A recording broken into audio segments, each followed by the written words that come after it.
Добрый день, уважаемые телезрители и радиослушатели. В эфире программа «Якутск сегодня». У микрофона редактор Мария Ким. Со мной также мои коллеги Мария Новгородова и Николай Слепцов-Айдын. 19 февраля в стенах Национальной библиотеки состоится презентация уникальной книги под названием «Когда-нибудь про нас вспомните». Это книга ветерана госбезопасности, советника КГБ СССР, участника боевых действий в Афганистане и краеведа-энтузиаста Калистрата Афанасьевича Кириллина. И посвящена эта книга ключевым событиям гражданской войны в Якутии. Нам удалось пригласить к нам в студию автора данной книги Калистрата Афанасьевича и поговорить о предстоящем событии и в целом о вашей книге. Здравствуйте, Калистрат Афанасьевич. Добрый день. С наступающим 23 февраля. Я воспользуюсь моментом. Спасибо. И, конечно же, с наступающим знаменательным событием, которое пройдет 19 февраля в библиотеке, презентация вашей книги. Вам слово. Здравствуйте, дорогие телезрители, радиослушатели. Поздравляю афганцев с прошедшим днем 15 февраля и всех военнослужащих, офицеров и солдат Днем Защитника Отечества. И в канун Защитника Отечества, раньше мы называли это День Красной Армии, Советской Армии, сейчас Российской Армии. И вот к этой дате мне удалось закончить работу над книгой «Когда-нибудь про нас вспомните». Это Иван Яковлевич Строт, человек-легенда, о чем молчали архивы. Над этой книгой я работал почти 15 лет.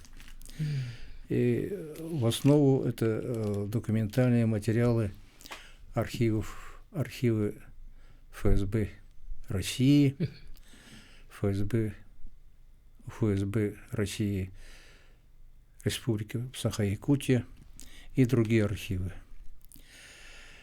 Но 19 февраля состоится презентация моей книги. Я всех лиц, интересующих историей гражданской войны в Якутии, приглашаю. 2 часа, Национальная библиотека, 2-й этаж, исторический зал. Буду очень благодарен, если вы будете принимать участие в этой презентации. Но если говорить об этой книге, я хочу вспомнить, вот как-то я, о гражданской войне я читал со школьной скамьи. Это было тогда модно в советское время. Белые бандиты, там, красные партизаны, там, чекисты. Ну, это в общем так. И впервые я попал в Сагылсыгы в 1974 году. Я же был сотрудником, отвечал за подбор кадров в погранвойска. Многие бывшие пограничники стали руководителями, стали организаторами больших мероприятий. И, естественно, некоторые не знают, кто их подбирал, кто их изучал. Но в ходе этой работы я нашел 2-го секретаря райкома комсомола Карамзина Анатолия Ивановича. Вот. Прекрасный парень. Он стал первым полковником ФСБ Самгинского ЛУСа. Потом был очень хороший тоже сотрудник у нас Петр Дмитриевич Сердитов. Амгинцы все знают, что это сын Дмитрия, легендарного героя Отечественной войны, Дмитрия Сердитова. Но, к сожалению, эта жизнь оборвалась во время ковида. Очень жаль. И вот в 1974 году я впервые увидел дом Кармановых. Да. Вот это. Я очень счастлив, что я имею фотографию настоящего дома Александра Николаевича Карманова. Потом 1994 году примерно это дом, к сожалению, сгорел. Его правнук Александра Николаевича Карманова нашел похожий дом недалеко от Салзги, привез, и сейчас он стоит там. Но это самый первый дом. Вот. И здесь фотография,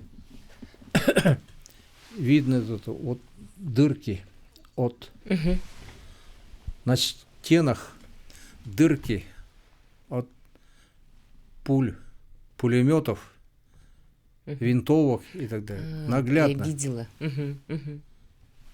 Наглядно видно это. На фотографии. Потом я вернулся в 2005 году.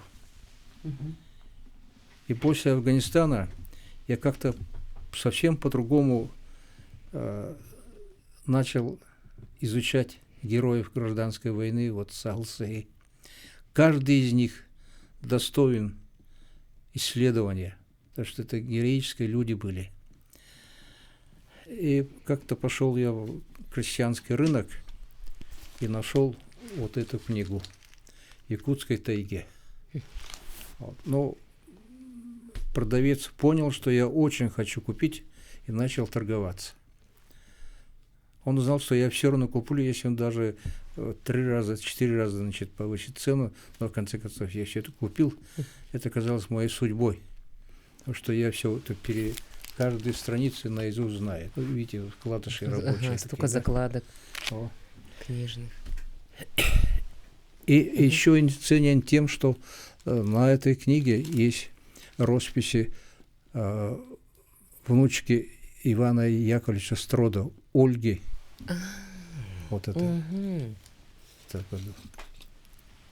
Это в каком она году приезжала в подпись? В 2018 году, да? Да. И еще переверните это. И с этой книги практически. Самый конец той стороны. Самый конец той стороны. А здесь роспись ставили внук и правнук Пепеляева. Тех вот самых, это чья вы... Ихний почерк, да. Это очень интересная книга. Да, потомки, да. Ну, интересная встреча у вас тоже произошла с ними, да? Ну, это вообще интересно с точки зрения и политики, и истории. Ну и вообще вот увидеть живых потомков, это тоже было интересно. Похожи они? Внешне. Очень похожа Ольга на своего деда. Очень похожа. И ростом, ну и лицо это и такого, ну, настоящий Строд. Я, но немножко не похож. Но похож был Сергей. Это внук Ивана Яковлевича, он живет под Москвой. Вот. Это он был очень похож. Так, кстати, если говорить о Стродах, то в начале 70-х годов я жил по улице Чекистов. Часть Ширяева, а раньше называлась улица Чекистов. В 2 шагах от Комитета госбезопасности, и мы жили в одном подъезде. Но я тогда молоденький лейтенант, я видел Новомира Ивановича, Ольгу Строд, Ольгу Сергеевну. Ну, как я к ним подойду-то? Но тогда я еще не интересовался историей. Просто глядел на них и думал, вот интересные люди ходят. Вот здесь фотографии тоже есть их, да? Но когда при торжественных встречах и так далее представляли там Ольга Сергеевна Строд, Новомир Иванович Строд. Да. Но вообще казалось, что Стродом является не Новомир Иванович, а Ольга Сергеевна, потому что она была заведующей нашей медицинской частью МВД. Командовала всегда. Строгая такая, боевая. А Новомир Иванович очень такой тихонький, маленький такой, вот, сухонький. Еще раз хочу рассказать про друзей Строда. Многие источники, это не я, значит, написал, он очень любил якутов. Общался с ними, он знал якутский язык. И вот однажды Новомир Иванович, он рыбаком был, как-то ехал с Табаги на своей машине и по дороге встретил одного якута, шедшего пешком, остановил, познакомился. Это оказался герой социалистического труда Сергеев Михаил Сергеевич Семенович. Мгм. Они познакомились. Потом, в свою очередь, я недавно, несколько лет назад познакомился с Михаилом Семеновичем. Это был скромнейший человек, герой социалистического труда, строитель. Оказалось, у него нет ни машины, ни дачи. Я так удивился, как это так.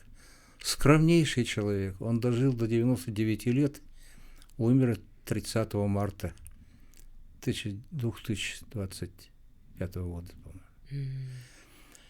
И он, этот Михаил Семенович, пишут из Алёкминского улуса, он не Алёкминского, он Сунтарского улуса. Почему так получилось? Он мне сам рассказал, что их продали за 2 мешка муки. Голодуха была. Ну и родственники приняли решение, надо кого-то продать алёкминца. Алёкминцы жили зажиточно. Продали, и Михаил Семенович стал, алёкминским. Потом приехал в Якутск, начал работать еще почти 16-17 лет. Он построил это здание Русского драмтеатра, построил здание бывшего Министерства финансов, вторую школу. В общем, полгорода, это с его частью. Прекраснейший был человек, очень скромный. И он же познакомился с сыном Байкалова в Трусковцах. Вообще... Да. Понимаете, как-то вот так связка получается. И их связывает скромность, человечность, а не то, что тяга к знаменитым людям там. Это жизнь показывает. Вот. Они находили общий язык. Вот сын Байкалова тоже очень понравился ему. Он защитил здесь кандидатскую диссертацию. Там он хотел уже завершить докторскую, но умер при странных обстоятельствах. Но это другая история. Вот. Ну, дальше, если идти, то... Я вот, знаете, что вот, Калистрат Афанасьевич, простите меня, я когда эту книгу взяла в руки, я сразу обратила вот именно на название. «Когда-нибудь про нас вспомните». Спасибо, Мария. Вы очень внимательно читали и пришли к мысли правильного совершенно. Я долго думал, просто написать строк – это как-то не то. Потому что содержание этой книги нам говорит о том, что мы многое забыли. Историю. В частности, молодежь. К сожалению, они историю не знают. Почему не знают?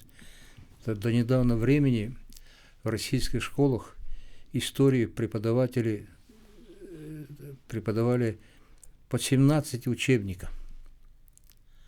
Каждый автор вносил свою лепту в этот.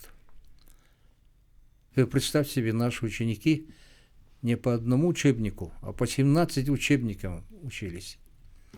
И, естественно, у каждого учебника есть свои недостатки. Что-то упущено, что-то не так преподносено. И когда-нибудь про нас вспомните, кто прочтет эту книгу, со мной согласится, потому что многое сейчас забыто, в частности, в настоящее время. И даже люди иногда говорят мне это: что ты пишешь про гражданскую войну? Все известно. Зачем ты там что-то новое найдешь там? Типа такого. А я думаю, что они ошибаются. Если копнуть поглубже, то там очень много интересного. Вы кое-что узнаете о жизни Ивана Яковлевича Строда из этой книги. А еще вот, Калистрат Афанасьевич, на 22-й странице цели и задачи Пепеляева. Но я этого вообще, я даже подозревать этого не могла. Хотя я же 18 лет жила в Амгинском улусе. Я знала про Сагыл-Сыгы, про гражданскую войну, Строд, Пепеляев. Но цели и задачи Пепеляева вы тут расписали. белым генералам необходима была не только полная их самостоятельность, но и подчинение им Якутии, которую намерены были превратить в базу для дальнейшей борьбы с советской властью. Ну, так и они думали. Так далеко? Да. И именно с Якутии начиная, да? Потому что меха, то это мягкое золото. Мгм. Вот. И все остальные ресурсы, естественно, могли стать основной поддержкой армии Пепеляева. Но и мирное население, прямо скажем, там в начале авантюры Пепеляева не были настроены против него, а наоборот ждали его. Давайте мы, значит, примкнемся к Пепеляеву, свернем советскую власть, и мы станем свободными. Такие мысли были у многих. Мгм. Если бы вот решающая битва в Белестяхе, в Сагылсаги Мгм. и в Амге, то Пепеляев мог разбить по очереди отряд Курашова и Байкалова и идти в Якутск. Потому что с Амги до Якутска не было ни одного гарнизона. Это чистое поле. Вот. И народ, естественно, мог примкнуться. И армия Пепеляева стала в еще большем количестве. А здесь гарнизон был слабый, а он, как-никак, генерал-лейтенант, бывший командующий армией, опытный человек, овладев пушками отряда Байкалова и Курашова, он, конечно, за несколько дней мог взять Якутск без всякого труда. А потом дальше по реке Лени. Ну вот человек, посвятивший практически 15 лет написанию этой книги. Я же еще смотрела, какие архивы вы, чтобы всю информацию добыть. Вот именно сам смысл, вот о чем молчали архивы, да? Ну, про это, наверное, Да. мне такую колоссальную работу провести, побыть в этих архивах. Вы сами туда лично ездили, посещали, делали заметки. И мне кажется, вот когда я только Людмила Петровна мне подарила книгу от вас, я думаю, начала читать. Дошла вот до Пепеляева, до этой цели, такая, нет, мне нужно сперва с Калистратом Афанасьевичем поговорить. Я журналист-документалист, всегда ищу в первую очередь подлинные документы. Можно теоретически сидеть дома и писать, но меня это не устраивает. Я должен найти именно, поэтому я потерял очень много времени. Ездил в Москву несколько раз, ездил в Санкт-Петербург. Здесь в наших архивах копался очень долго. И это поиск, но я как бывший оперативный работник, у меня есть в крови. Надо искать, надо найти обязательно, в любом случае. И вот это председатель КГБ ЯССР Евгений Иванович Первенцев, генерал-лейтенант-майор, он мне в разговоре сказал так: Калистрат — настоящий следопыт. То есть он видел, как я там с материалами работаю, как ищу, значит, и так далее. Ну, в Москве искал, значит. Случайно я обнаружил вот фото Большойка, но многие знают теперь. Никто из наших ученых, вообще никто не знал, как он выглядит. Все говорили там большой такой, значит, богатырь и так далее. Но когда я увидел, там фотография была скомкана, и случайно обнаружил в деле. Но я тоже не знал, значит, возвратил обратно, а потом, приходя домой, подумал, что за интересная личность такая, что за богатырь. Пришел, перевернул, значит, фото и читаю. Вот.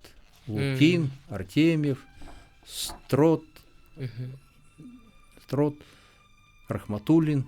Мы уходим пока на рекламу Калистрата Афанасьевича, потом вернемся к нашей беседе. 4 минуты.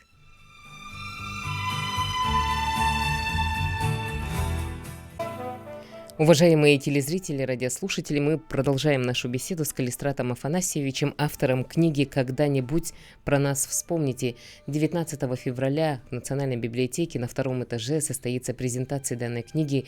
Начало с 2 часов, и Калистрат Афанасьевич приглашает всех желающих прийти, послушать, посмотреть, возможно, даже и приобрести. И продажа, да. Ага, и приобрести данную книгу, которая... Для вас она ценна. И я думаю, что для других она тоже станет очень ценной. Калистрат Афанасьевич, ваша жизнь, как и моя жизнь, очень тесно переплетена с Амгинским улусом. Вот вы съездили в первый раз, будучи молодым. И я так понимаю, что уже и Сагыл-Сыгы вас никогда уже не отпускала. Сагыл-Сыгы ездил, наверное, 17 или 18 раз. Но я помню единственный наш юбилей 95-го года. Было холодное утро, и вот так стоим все, и вдруг я услышал такой голос, который никогда не слышал.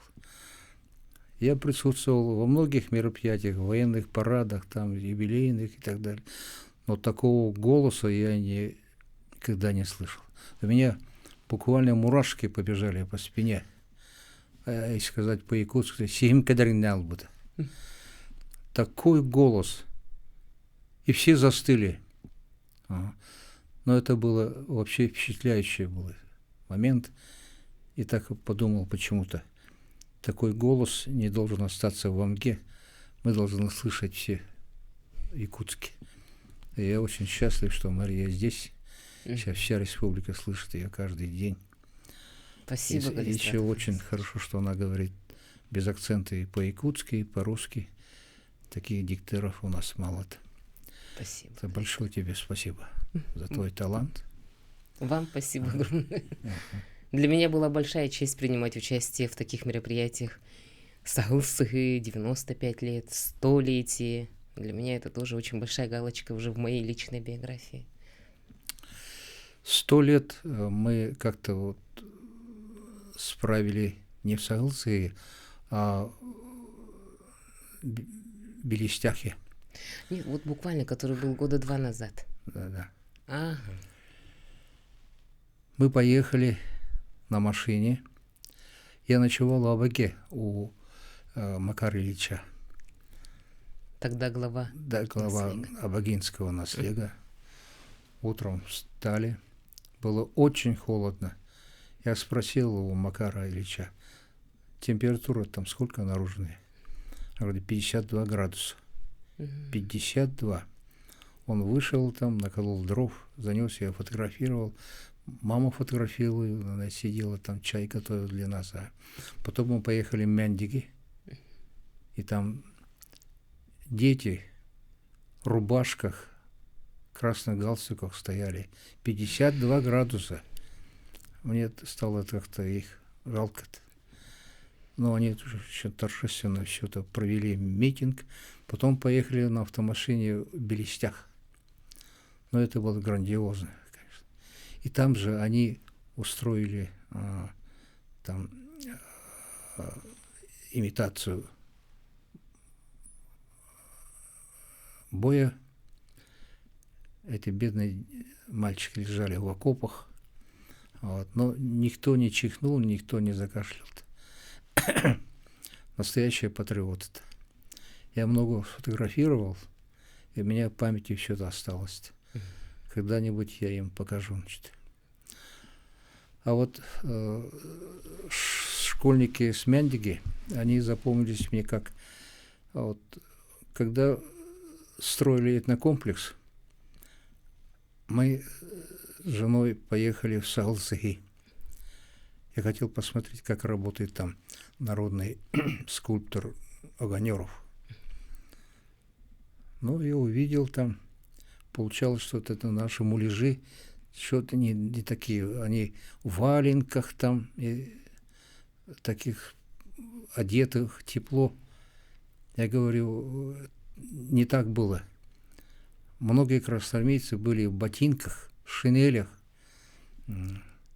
Но я вовремя успел, и все он там изменил. Теперь вот получается так, вроде похоже. Но тем не менее это не то, потому что муляжи умирающего красноармейца, красного партизана и командира, они остались в помещении Карманова Александра Николаевича, они должны были лежать в хатоне. Но почему-то они подумали, что в хатоне темно, а как люди там посмотрят? Я говорю, как раз эта ситуация была такая, что именно это соль-то в этом. 96 раненых лежало в хатоне, почти друг на друга. А то, что темно, это ничего страшного. У каждого это телефон, ты все посмотрит. Это же такая обстановка ближе к действительности была бы. Но они до сих пор не могут занести эти муляжи в хатон. Страшно, значит, да. Я когда захожу, всегда волнуюсь и представляю. Очень хотел туда свести наших героев России и некоторых руководителей, потому что они тоже абстрактно так, гражданская война, там что-то было, это что такое. Я все рассказал бы им до мелочей, потому что все это я узнал. Самая кровопролитная самая битва. Ну, как сказать, кровопролитная, сейчас надо сказать вот что. Люди сейчас грамотные, много читают, но гражданская война европейской части России была, конечно, масштабной. Там уже дивизии, полки, тысячи людей, фронт. А у нас это здесь, и там отряды там по 200 человек, 300 человек, там, по 30 человек. Но, по сути, с учетом огромной площади Якутии, 3 с лишним миллиона квадратных километров, все это наши бои с белоповстанцами, белогвардейцами имели огромное значение. Потери каждой винтовки, потери каждого армейца, это был очень большой ударом для Красной Армии. Но вот в Усть-Майском районе наши не смогли вот как-то мобилизоваться и потеряли очень много людей в засадах. Белоповстанцами были отобраны винтовки, пулеметы.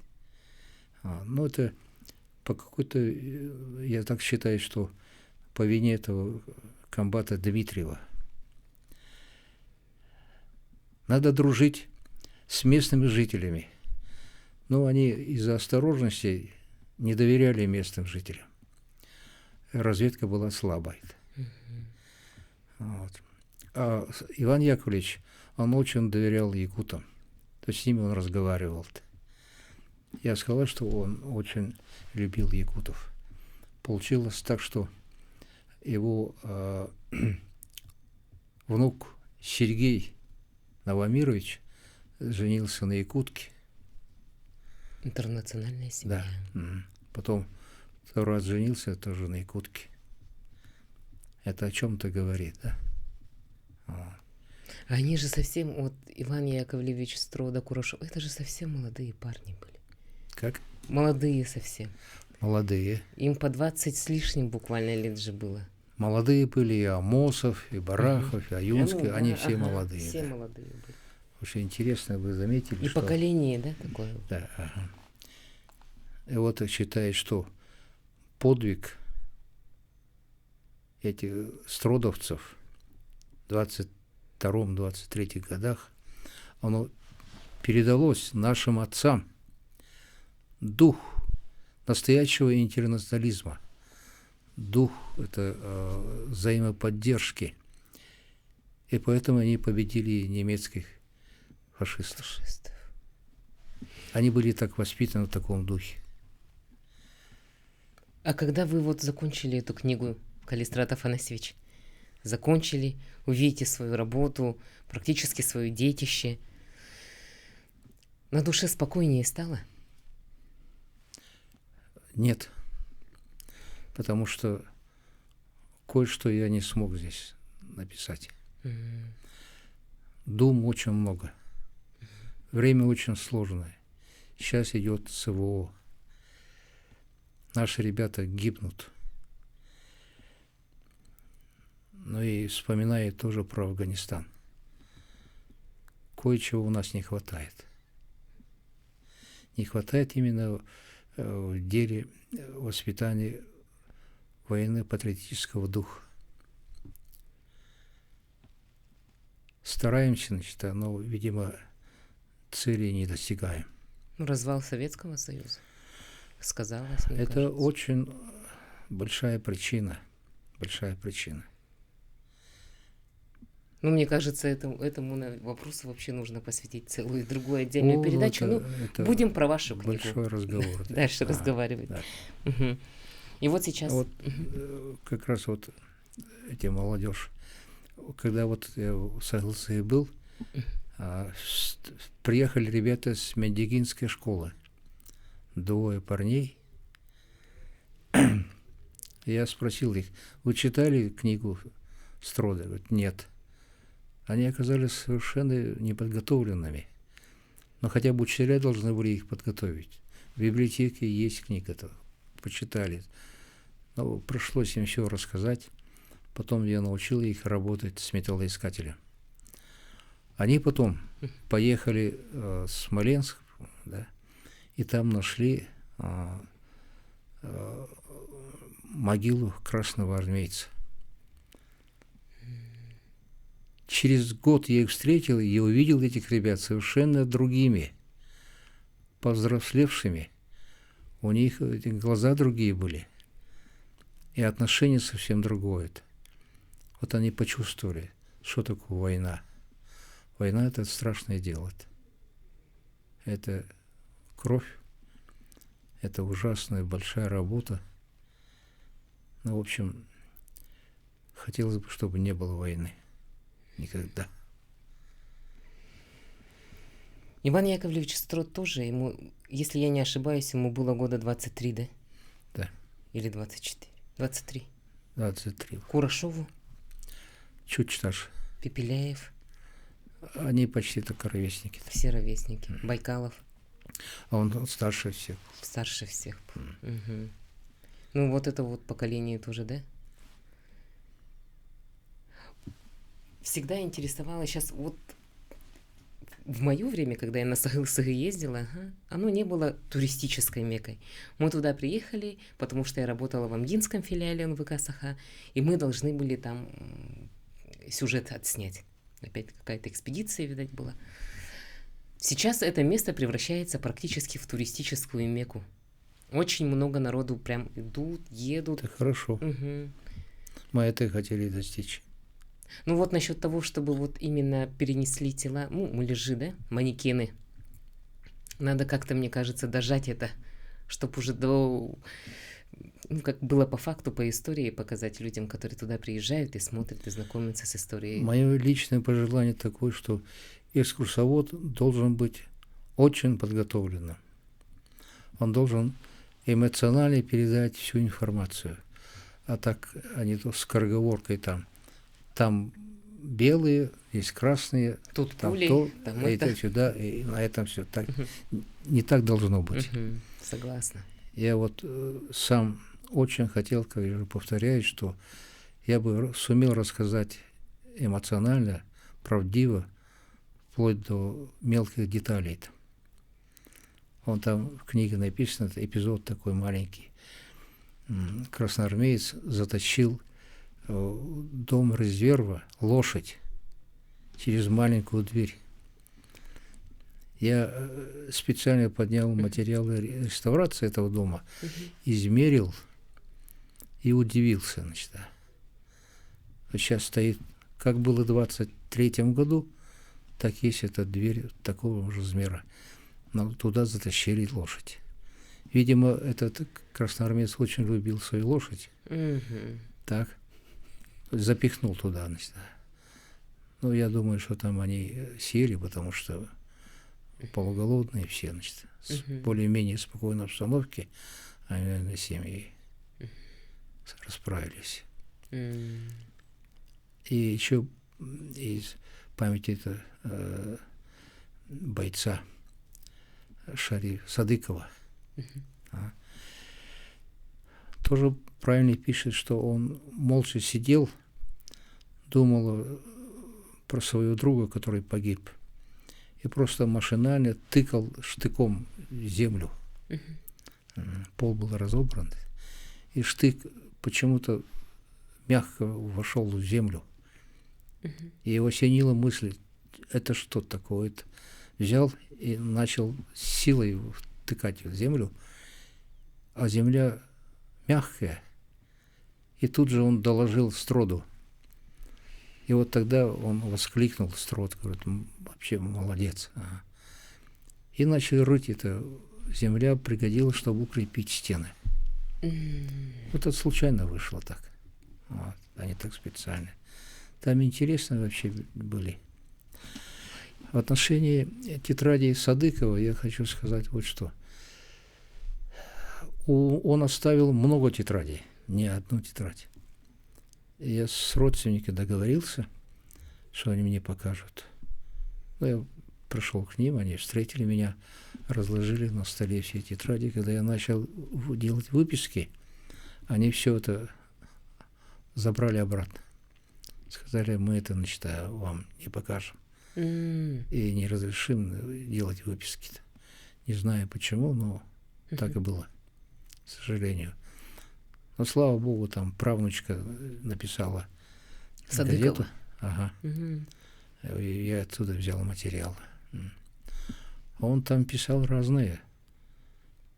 Даже и не верится, что когда-то Широких Полянского смертельно ранили. Вот. Якобы красноармейцы его там затоптали. А в книгах пишут, что там Широких Полянский дал приказ: дайте ему продукты и отпустите. Правду написал или неправду, я не знаю. Но еще много таких моментов у него есть. И тоже под финиш нашей передачи хочется еще раз телезрителям и радиослушателям рассказать то, что 19 февраля 19. с 2 часов дня в Национальной библиотеке на 2-м этаже пройдет презентация книги под названием «Когда-нибудь про нас вспомните». Иван Яковлевич Строд, человек, легенда, о чем молчали архивы. Спасибо, Калистрат Афанасьевич, что пришли к нам в гости. Спасибо. До новых встреч, уважаемые телезрители и радиослушатели.